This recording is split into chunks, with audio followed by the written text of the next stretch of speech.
Idealization. You are a thinking center in original substance, and the thoughts of original substance have creative power. Whatever is formed in its thought and held as a thought form must come into existence as a visible and so-called material form, and the thought form held in thinking substance is a reality. It is a real thing, whether it has yet become visible to mortal eye or not. This is a fact that you should impress upon your understanding, that a thought held in thinking substance is a real thing, a form, and has actual existence, although it is not visible to you. You internally take the form in which you think of yourself, and you surround yourself with the invisible forms of those things with which you associate in your thoughts. If you desire a thing, picture it clearly and hold the picture steadily in mind until it becomes a definite thought form. And if your practices are not such as to separate you from God, the thing you want will come to you in material form. It must do so in obedience to the law by which the universe was created. Make no thought form of yourself in connection with disease or sickness, but form a conception of health.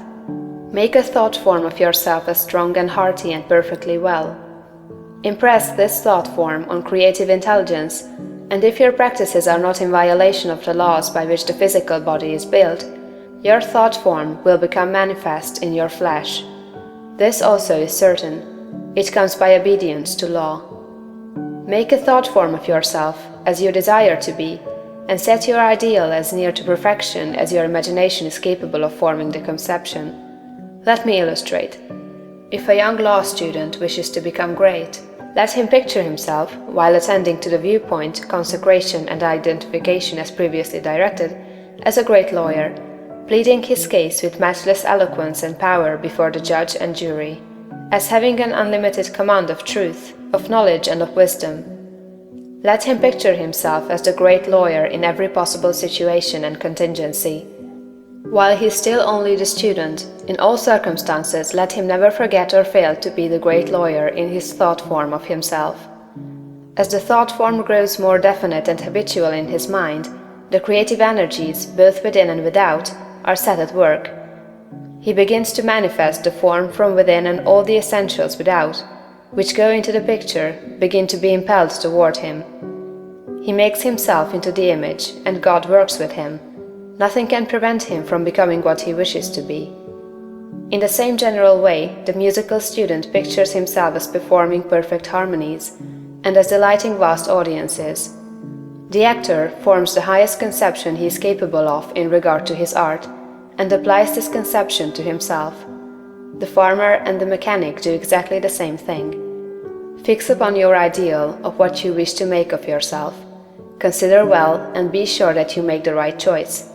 That is, the one that will be the most satisfactory to you in a general way. Do not pay too much attention to the advice and suggestions of those around you. Do not believe that anyone can know, better than yourself, what is right for you. Listen to what others have to say, but always form your own conclusions. Do not let other people decide what you are to be. Be what you feel that you want to be. Do not be misled by a false notion of obligation or duty. You can owe no possible obligation or duty to others that should prevent you from making the most of yourself. Be true to yourself, and you cannot then be false to any man. When you have fully decided what thing you want to be, form the highest conception of that thing that you are capable of imagining, and make that conception a thought form. Hold that thought form as a fact, as the real truth about yourself, and believe in it. Close your ears to all adverse suggestions. Never mind if people call you a fool or a dreamer. Dream on.